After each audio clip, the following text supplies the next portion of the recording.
Le thème de ce message, qu'est-ce que la maturité en Jésus-Christ? C'est une question qui mérite d'être étudiée à la lumière des Saintes Écritures, car très peu de croyants sauvés vivent pleinement cette maturité en Christ. Nous devons comprendre en tant qu'élus de Dieu que la grâce de l'Esprit qui habite en nous n'a qu'un seul désir, celui de nous conduire à la maturité, à la mesure de la stature parfaite de Christ.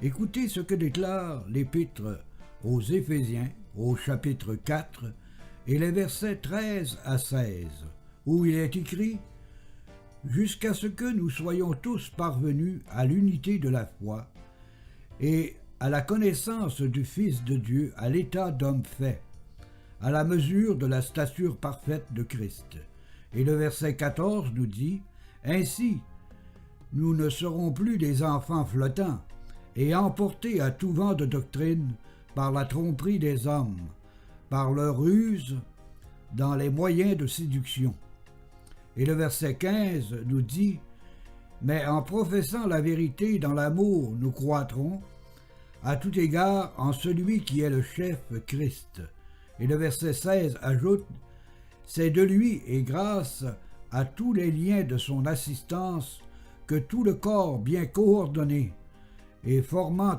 un solide assemblage tire son accroissement selon la force qui convient à chacune de ses parties et s'édifie lui-même dans l'amour. » Si vous voulez bien, nous allons approfondir ces 4 versets bibliques et vous serez en mesure de comprendre ce qu'est réellement la maturité en Jésus-Christ. Commençons par l'étude du verset 13 du chapitre 4 d'Éphésiens. 4 éléments importants sont signalés dans ce verset 13. Le premier élément nous dit « Jusqu'à ce que nous soyons tous parvenus à l'unité de la foi ». Dans le début de cet élément, il est écrit que nous soyons tous. Cette déclaration nous indique clairement que chaque enfant de Dieu né de l'Esprit doit vivre par la foi unique en la vérité de la parole de Dieu et par la foi en l'œuvre rédemptrice de Jésus-Christ.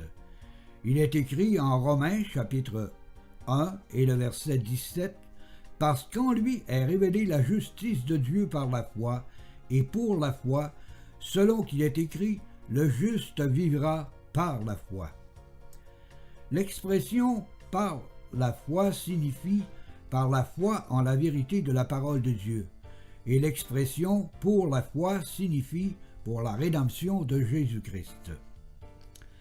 Regardons maintenant le deuxième élément du verset 13 du chapitre 4 d'Éphésiens, où il est écrit « Parvenu à l'unité de la foi ».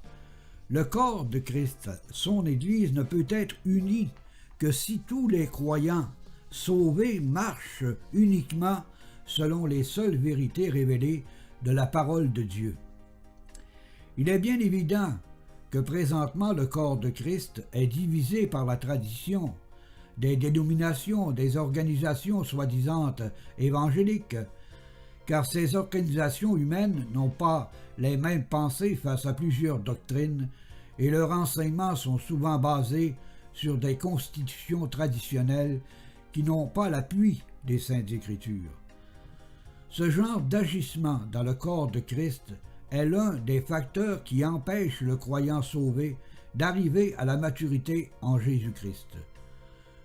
De fait, plusieurs croyants ont une forte tendance à prendre leur nourriture spirituelle un peu partout, comme dans des livres d'auteurs humains qui proviennent de différentes dénominations qui n'ont pas les mêmes pensées scripturaires. Souvent, les enfants de Dieu sont captivés par les écrits des hommes, où il circule des pensées humaines qui n'ont rien de la vérité de la parole de Dieu. C'est ainsi que la pollution spirituelle est apparue dans le soi-disant milieu évangélique actuel. Le croyant sauvé doit réaliser que seul le Saint-Esprit peut enseigner aux élus de Dieu les bienfaits de la sanctification de l'eau de la parole de vie. car seul l'Esprit de Dieu peut convaincre le cœur des rachetés de Christ que la parole est l'unique moyen pour arriver à la sanctification. Car Jésus-Christ le déclare avec vérité dans l'Évangile de Jean au chapitre 17 et le verset 17, où il est écrit « Sanctifie-les par ta vérité, ta parole est la vérité ». Dans ce passage, le Seigneur n'a jamais dit « Sanctifie-les » par les écrits des hommes, mais uniquement par la parole venue de Dieu. Il ne faut pas se surprendre de voir les croyants sauvés d'aujourd'hui d'avoir à leur esprit de fausses conceptions bibliques, car ils ont abandonné le seul enseignant, l'Esprit de Christ, qui peut les conduire dans les choses que Dieu nous a données par sa grâce, selon 1 Corinthiens, chapitre 2 et le verset 12.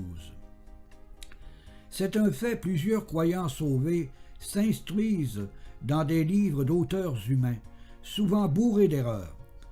Ce n'est certainement pas de cette manière que le corps de Christ, son Église, arrivera à l'unité de la foi. Je vous le dis en vérité, les livres d'auteurs humains sont devenus une véritable peste qui empoisonne l'esprit des enfants de Dieu sous la grâce. De plus, dans cette situation, l'enfant de Dieu ne peut espérer arriver à la maturité en Jésus-Christ. Regardons maintenant le troisième élément du verset 13 du chapitre 4 d'Éphésiens, où il est écrit « à la connaissance du Fils de Dieu ». Cette déclaration ne veut pas dire avoir la conviction que Dieu nous a accordé le salut en son Fils, mais plutôt de l'intimité profonde et quotidienne que le croyant doit vivre avec l'Esprit de Christ, et ce, afin de demeurer dans ses pensées. Car il est écrit en Philippiens chapitre 4 et les versets 6 et 7, « Ne vous inquiétez de rien, mais en toute chose faites connaître vos besoins à Dieu par des prières et des supplications et avec des actions de grâce. » Et le verset 7 ajoute, « Et la paix de Dieu qui surpasse toute intelligence gardera vos cœurs et vos pensées en Jésus-Christ. » La maturité en Jésus-Christ n'est possible que si l'Esprit du Seigneur vit pleinement en nous. Écoutez ce que déclare l'apôtre Paul en Galates, chapitre 2 et le verset 20. Il est écrit « J'ai été crucifié avec Christ, et si je vis, ce n'est pas plus moi qui vis, c'est Christ qui vit en moi. Et si je vis maintenant dans la chair, je vis dans la foi au Fils de Dieu qui m'a aimé et qui s'est livré lui-même pour moi. » Combien de croyants vivent cette expérience de la plénitude de Dieu en eux et dans les seules vérités de sa parole? De fait, la majorité de ceux et celles qui se réclament de Christ dans le soi-disant milieu évangélique actuel vivent non pas dans les pensées de Christ, mais plutôt dans les pensées d'auteurs humains, qui amènent à leur esprit des fausses conceptions bibliques. C'est ainsi que la pollution spirituelle est entrée dans le milieu supposément évangélique. Si nous regardons le passage de Galates chapitre 2 et le verset 20, nous constatons rapidement qu'il doit y avoir une prise de conscience de la part du croyant sauvé. Le croyant doit reconnaître sa propre mort au péché et qui fut crucifié à la croix avec le Christ. Cette mort, c'est la mort du vieil homme pécheur qui vivait selon ses désirs, ses pensées corrompues, par son intelligence souillée par le péché. De plus, le croyant sauvé doit donner toute la place à Jésus-Christ, afin qu'il soit le maître souverain dans son esprit, son âme, son corps et son cœur, et que son corps devienne vraiment le temple de Dieu. C'est le seul et unique moyen pour atteindre la maturité en Jésus-Christ. Trop souvent, les organisations soi-disant chrétiennes évangéliques mettent plus d'accent sur leurs œuvres que sur la maturité en Jésus-Christ que le croyant sauvé doit rechercher, afin que Dieu produise en lui le vouloir et le faire selon son propre désir. Les œuvres de ces organisations sont faites dans le seul but de démontrer leurs exploits religieux à travers le monde. Mais ces organisations religieuses ignorent que si un enfant de Dieu fait des œuvres pour être considéré devant son prochain comme un bon chrétien, sachez que ces œuvres sont mortes, car sans l'Esprit de Christ qui doit conduire la vie d'un croyant sauvé dans les pensées réelles de la volonté de Dieu à son égard, un croyant ne peut faire aucune œuvre qui puisse plaire au Seigneur, parce qu'il agit selon ses pensées humaines et dans une optique de valorisation personnelle et pour la popularité de son organisation religieuse. Regardons maintenant le quatrième élément du verset 13 du chapitre 4 d'Éphésiens, où il est écrit « À l'état d'homme fait à la mesure de la stature parfaite de Christ ». Notre Dieu n'a qu'un seul désir, c'est que nous soyons tous des enfants de Dieu matures en Christ, en étant transformés dans le renouvellement de notre intelligence par la puissance de son esprit et l'eau sanctifiante de sa parole, afin que nous puissions discerner quelle est la volonté de Dieu à notre égard, ce qui est bon, agréable et parfait, et selon la volonté de Dieu. Il est écrit dans ce passage est écrit dans Romains chapitre 12 et le verset 2. En ce qui concerne la stature parfaite de Christ, cela signifie que notre Dieu désire que ses élus manifestent dans leur vie les qualités de son Fils et ses grandes vertus. Et cela n'est possible que si le fruit de l'Esprit habite le cœur du croyant vraiment sauvé. Nous retrouvons ces vertus dans Galates, chapitre 5 et le verset 22, où il est écrit « Mais le fruit de l'Esprit, c'est l'amour, la joie, la paix, la patience, la bonté, la bienveillance, la fidélité, la douceur et la maîtrise de soi. » Il faut faire attention ici, car certaines versions bibliques qui ont enlevé la fidélité par le mot « foi », ce qui est une erreur, car la foi n'est pas une vertu de Christ, car il est lui-même le chemin de la foi véritable. La foi est un moyen issu de la grâce de Dieu, accordée à tous ses élus sans exception, selon Éphésiens chapitre 2 et le verset 8. La maturité en Jésus-Christ n'est pas une chose qui apparaît uniquement dans l'esprit du croyant sauvé, car c'est l'éclatement de l'amour de Dieu en lui qui se déverse sur tous les membres du corps de Christ, son Église. De fait, cela nous est confirmé par le Seigneur dans l'Évangile de Jean, au chapitre 17 et les versets 21 et 22, où il nous dit « Afin que tous soient un, comme toi, Père, tu es un en moi, et comme je suis en toi, afin qu'eux aussi soient un en nous, pour que le monde croie que tu m'as envoyé. » Et le verset 22 ajoute « Je leur ai donné la gloire que tu m'as donnée, afin qu'ils soient un, comme nous sommes un. » Nous ne pouvons pas dire que nous vivons présentement dans le soi-disant milieu évangélique l'unité du corps de Christ, qui doit être un avec le Père, le Fils et par l'Esprit de vérité. De fait, ces organisations sont toutes divisées par les dénominations, les assemblées locales de toutes sortes et les nombreuses organisations qui se réclament de Christ. Ces organisations traditionnelles n'ont pas les mêmes pensées sur plusieurs doctrines bibliques et leurs enseignements sont souvent en contradiction. Donc, nous pouvons en conclure que nous ne sommes pas avec le Père, le Fils et le Saint-Esprit.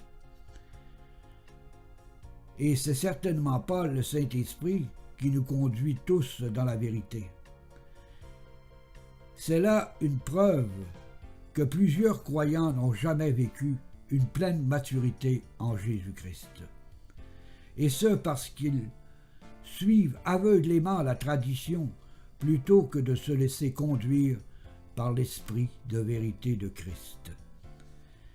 Si vous voulez bien, nous allons regarder attentivement le verset 14 d'Éphésiens, chapitre 4, où il est écrit « Ainsi nous ne serons plus des enfants flottants et emportés à tout vent de doctrine, par la tromperie des hommes, par leur ruse dans les moyens de séduction. » Ce passage contient en lui 3 éléments très importants.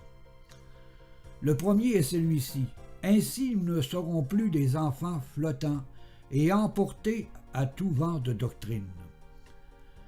Les croyants sauvés immatures en Jésus-Christ sont plus nombreux que nous pouvons le penser, car plusieurs ne sont pas enracinés en Christ par la parole de Dieu. Ils ont une tendance à accepter toutes sortes d'erreurs doctrinales et d'interprétations fallacieuses, et de ce fait, leur esprit flotte dans des pensées trompeuses, en plus de communiquer ces pensées à leurs frères et leurs sœurs qui fréquentent leur assemblée locale.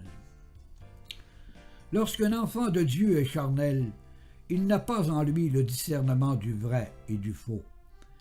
Il n'a aucune volonté d'examiner les Saintes Écritures pour savoir si les enseignements ou les doctrines qui lui sont donnés sont selon la vérité de la parole de Dieu.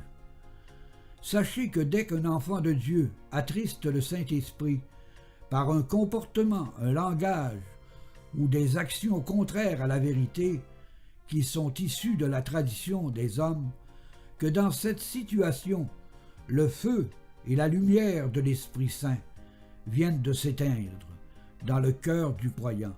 Et dans cette situation, il est incapable d'examiner toute chose concernant la vérité des Saintes Écritures.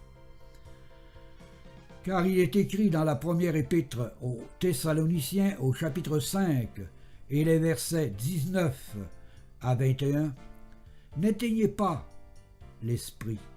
Et le verset 20 nous dit « Ne méprisez pas les prophéties ». Et enfin, le verset 21 ajoute « Mais examinez toutes choses et retenez ce qui est bon. » Malheureusement, plusieurs enfants de Dieu ne retiennent pas toujours ce qui est bon.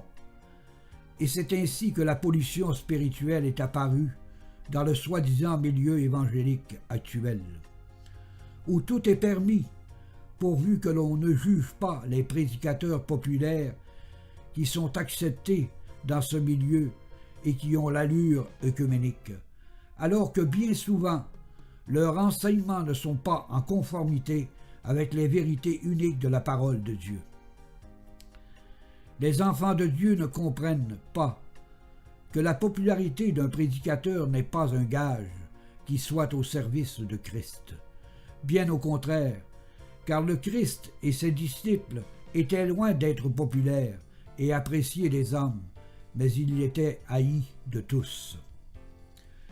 Regardons maintenant le deuxième élément du verset 14 d'Éphésiens chapitre 4, où il est écrit « Par la tromperie des hommes ». La tromperie des hommes ne vient pas de l'extérieur du corps de Christ, mais du milieu des saints, car il est écrit dans les Actes au chapitre 20 et les versets 29 et 30 « Je sais qu'il s'introduira parmi vous après mon départ des loups cruels qui n'épargneront pas le troupeau. » Et le verset 20 ajoute « Et qu'il s'élèvera du milieu de vous des hommes qui enseigneront des choses pernicieuses pour entraîner les disciples après eux. » Il est bien évident que les faux docteurs et les faux enseignements arrivent au cœur des croyants par d'habiles manipulateurs qui deviennent des petites vedettes populaires parmi ceux et celles qui se réclament de Christ. Plusieurs croyants sauvés se contentent des faux enseignements de ces hommes et ils n'ont aucun désir d'atteindre la maturité en Jésus-Christ par la conduite du Saint-Esprit et l'eau sanctifiante de la parole de vérité. Regardons maintenant le troisième élément du verset 14 d'Éphésiens chapitre 4, où il est écrit « Par leur ruse dans les moyens de séduction ». Vous remarquerez que la parole de Dieu nous parle de la ruse de ces faux docteurs de Christ, et qu'ils ont plusieurs moyens pour séduire les croyants mal affermis dans la vérité. La ruse de ces hommes est généralement toujours la même.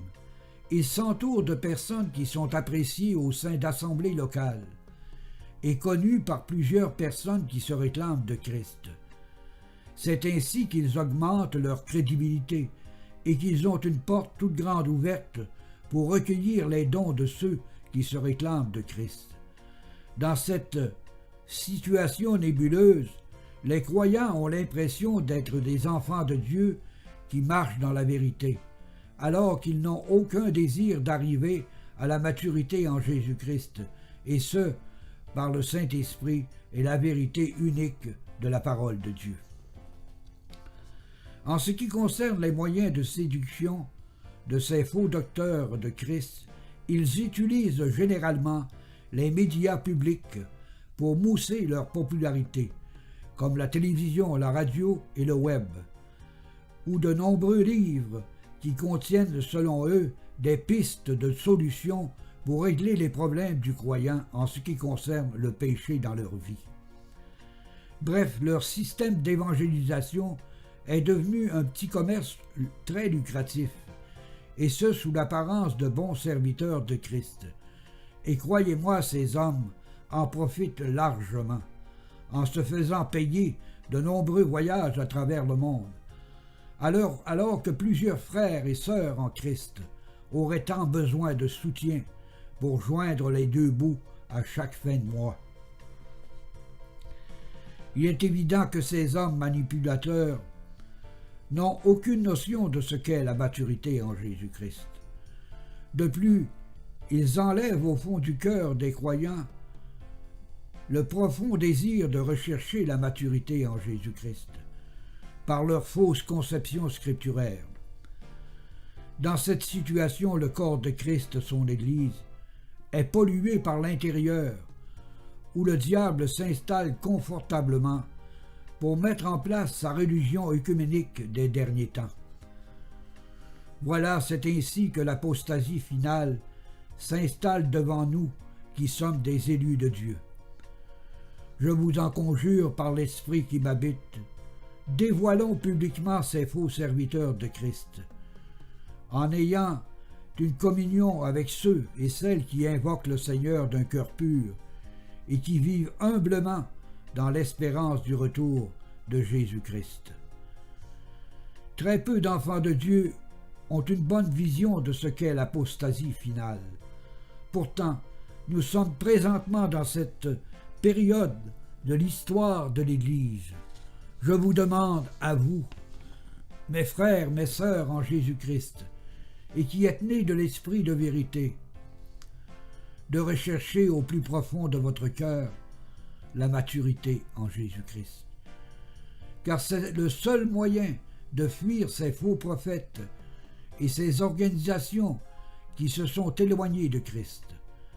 Sachez que l'objectif de ces faux serviteurs de Christ, c'est de réunir tous les chrétiens et chrétiennes qui se réclament de Jésus-Christ, afin de former une organisation œcuménique universelle.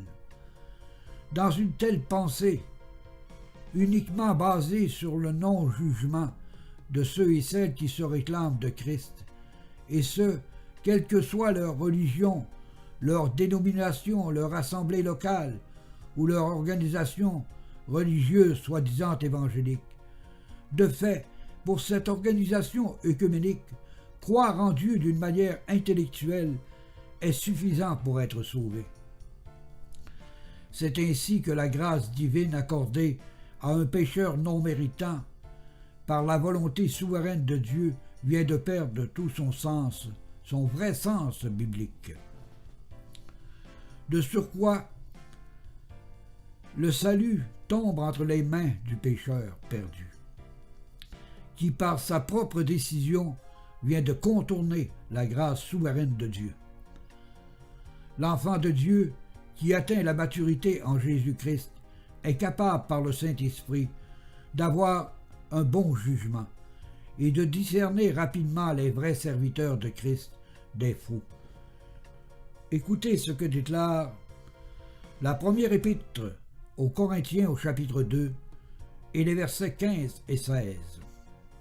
Il est écrit « L'homme spirituel au contraire juge de tout, et il n'est jugé par personne. » Et le verset 16 ajoute « Car qui a connu la pensée du Seigneur pour l'instruire? Or nous avons la pensée de Christ. » Cette organisation œcuménique a trouvé le moyen de fermer la bouche des croyants sauvés, en disant à leurs adeptes que nous ne devons pas juger ceux et celles qui croient en Dieu et en Jésus-Christ. Alors que la parole de Dieu déclare que le croyant sauvé juge de tout, parce qu'il a la pensée de Christ et la vérité de l'Esprit Saint. Alors que la parole de Dieu nous déclare de telles choses, la tradition humaine a tordu le sens de la vérité des Saintes Écritures.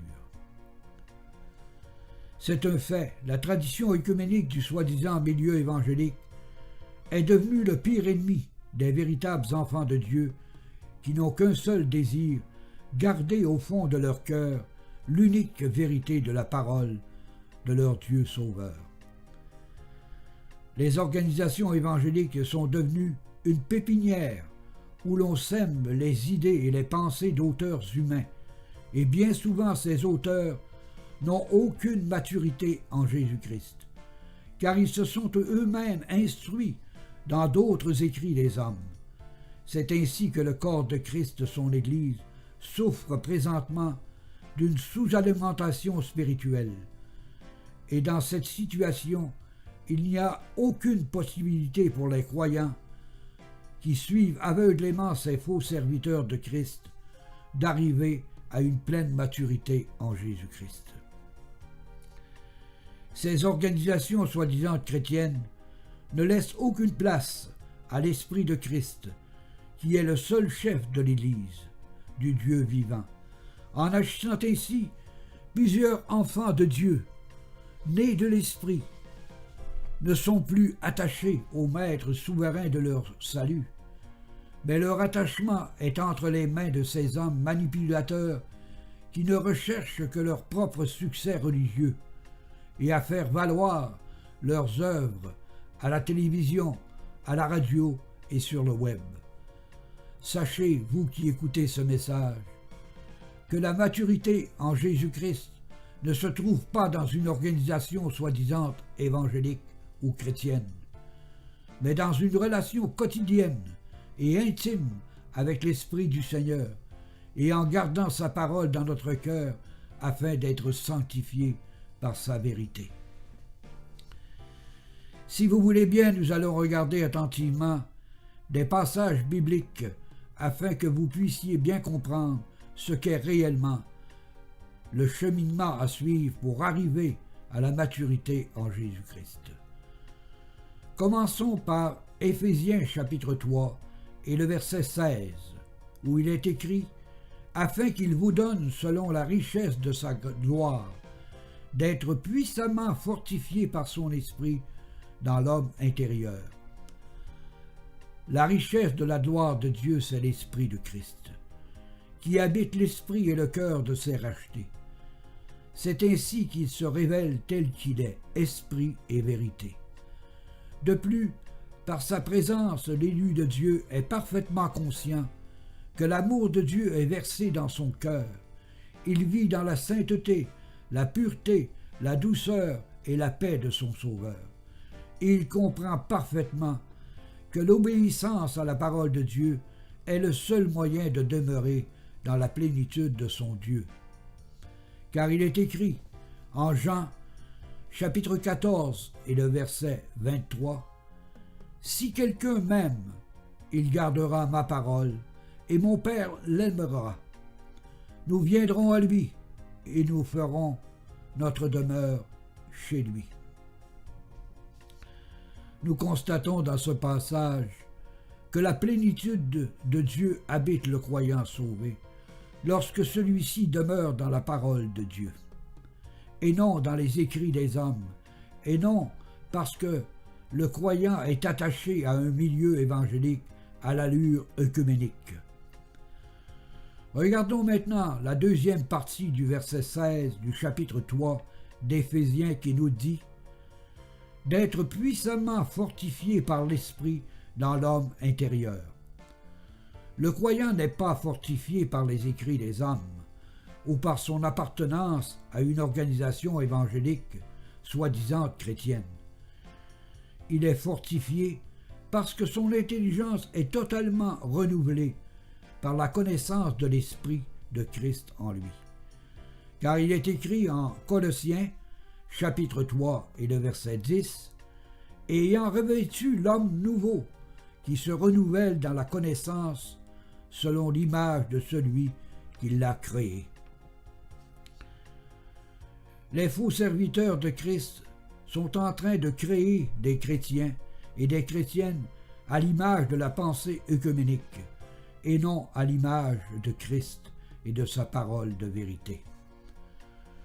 Le croyant qui vit la maturité en Jésus-Christ reflète l'image parfaite du Maître de sa vie, et tout son être devient imbibé par la sainteté de Christ et par son amour.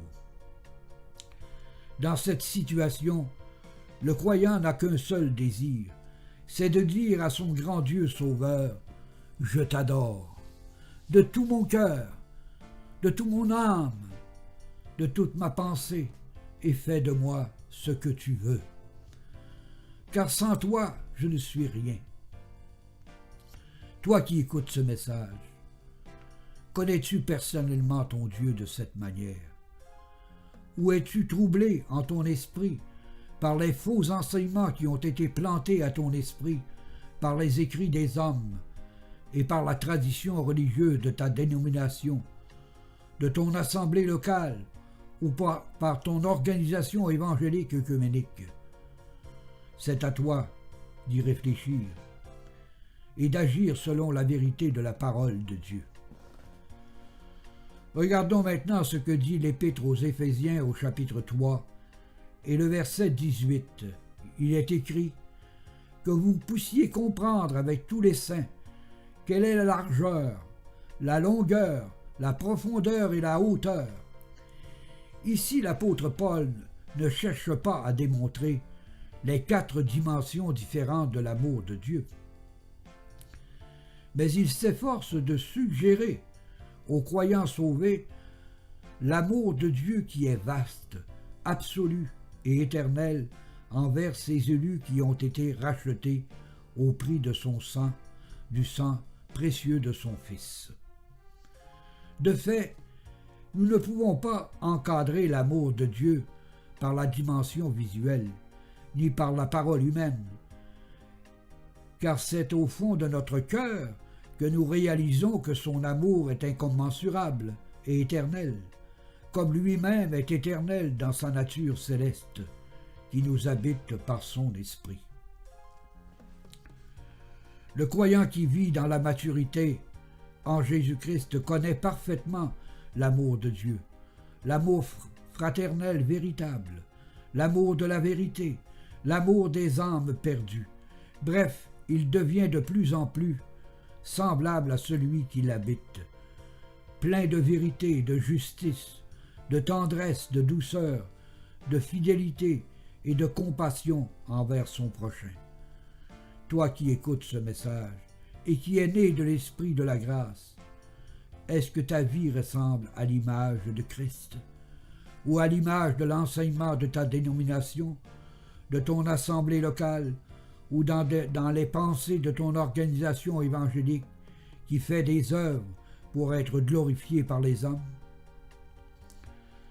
C'est à toi d'y réfléchir et de rechercher la maturité en Jésus-Christ, et tu connaîtras vraiment ton grand Dieu et tout ce qu'il peut faire pour toi, en toi et autour de toi.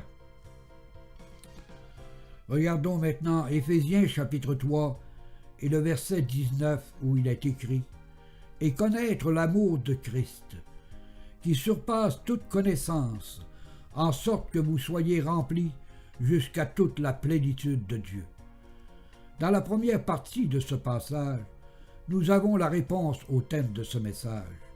Qu'est-ce que la maturité en Jésus-Christ? C'est de connaître l'amour de Dieu. C'est de connaître la richesse de la grâce incommensurable de Dieu, qui nous conduit dans une pleine compréhension de la perfection qui nous habite, et ce, en raison de l'offrande du corps de Christ. Écoutez ce que déclare l'Épître aux Hébreux, au chapitre 10, et les versets 14 à 17, où il est écrit « Car par une seule offrande il a amené à la perfection pour toujours ceux qui sont sanctifiés ou saints. » Et au verset 15, il est écrit « C'est ce que le Saint-Esprit nous atteste aussi, car après avoir dit, et le verset 16 ajoute, « Voici l'alliance que je ferai avec eux. Après ces jours-là, dit le Seigneur, je mettrai les lois dans leur cœur, et je les écrirai dans leur esprit. » Et le verset 17 ajoute, « Et je ne me souviendrai plus de leurs péchés ni de leur iniquité. » La maturité en Jésus-Christ est accomplie lorsque ces paroles sont placées au cœur et à l'esprit du croyant par le Saint-Esprit, et ce d'une manière définitive, permanente dans sa vie quotidienne. Le verset 14 nous dit que Dieu a amené à la perfection pour toujours ceux qui sont sanctifiés. Ici, le mot « sanctifié » pourrait être également remplacé par le mot « saint ». Le croyant qui vit dans la maturité en Jésus-Christ n'a plus aucun doute en ce qui concerne sa position de perfection devant Dieu. De fait, le croyant n'est plus à la recherche de pistes, de solutions pour atteindre une perfection. Par l'application dans sa vie des règles constitutionnelles de sa dénomination ou de son assemblée locale, ou par les enseignements qui circulent allègrement dans le soi-disant milieu évangélique. Le croyant mature en Christ n'a nullement pas besoin de ces choses inutiles, venues de la pensée et de la tradition des hommes, car il est conscient par le Saint-Esprit et la parole que seule l'offrande du corps de Christ est le gage de sa perfection. Le verset 16 du chapitre 10 d'Hébreux nous dit que Dieu mettrait ses lois dans le cœur du croyant sauvé et qui seraient écrits dans leur esprit. L'expression « ses lois » nous signale que ces paroles demeureraient gravées dans le cœur et l'esprit du croyant, et ce, par la grâce de l'Esprit Saint.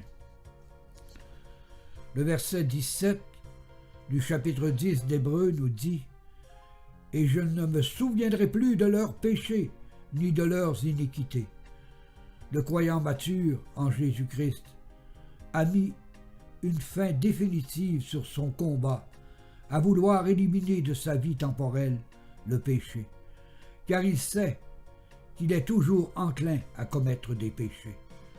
Car il est écrit en 1 Jean chapitre 1 et le verset 8, « Si nous disons que nous n'avons pas de péché, nous nous séduisons nous-mêmes, et la vérité n'est point en nous. » En résumé, la maturité en Jésus-Christ n'est possible que par une pleine conviction dans le cœur et l'esprit du croyant que Jésus-Christ habite tout son être, l'esprit, le cœur, l'âme, et que son corps est vraiment le temple de Dieu.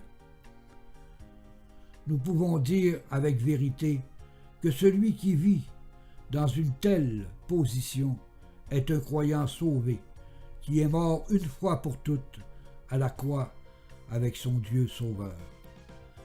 Recherchez, mes frères et mes sœurs qui êtes nés de l'esprit de la grâce, cette position de la maturité en Jésus-Christ. Et votre vie chrétienne ne sera plus jamais la même, et votre Dieu vous gardera dans son amour, dans l'amour de la vérité, dans l'amour de la justice, dans l'amour fraternel et dans l'amour des âmes perdues, par celui qui a fait de nous des fils et des filles de Dieu pour l'éternité, notre Seigneur Jésus-Christ. Amen.